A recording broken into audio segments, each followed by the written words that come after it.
खासदार डॉक्टर नामदेव किरसान साहेब यांनी आरमूर येथील शासकीय विश्राम भवनात कार्यकर्त्यांची भेट घेऊन संवाद साधला। या भेटीदरम्यान स्थानिक पातळीवरील विविध समस्यांबाबत सविस्तर चर्चा करण्यात आली।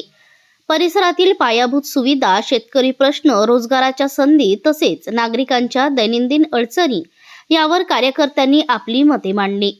खासदार डॉक्टर किरसान यांनी सर्वांच्या समस्या लक्षपूर्वक ऐकून घेत संबंधित विभागामार्फत तातडीने पाठपुरावा करण्याचे आश्वासन दिले। तसेच लोकहिताच्या प्रश्नांवर एकत्रितपणे काम करण्याचे आवाहन त्यांनी यावेळी केले।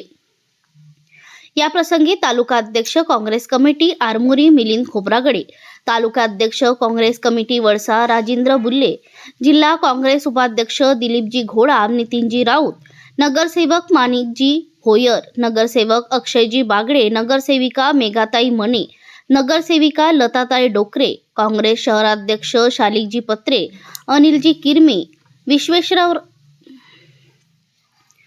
विश्वेश्वररावजी दर्रो, विजय सुपारे, कवडूजी सहारे, मुखरूजी पाटील देशमुख, सत्यवान वाघाडे, भजनराव उसेंडी सर, ज्योती खोब्रागडे, प्रज्ञा निमगडे, सरपंच पिंगलताई हलामी, प्रवीण रहाटे, मेघराज बुरांडे, छोटू सोमनकर, चारुदत्त राऊत, मनोज सपाटे, नीलकंठ गोहने, राजू सामृतवार, सत्यवान वाघाडे, साबीर शेख, योगेश चापले, शुभम कुकळकर आणि इतर कार्यकर्ते उपस्थित होते।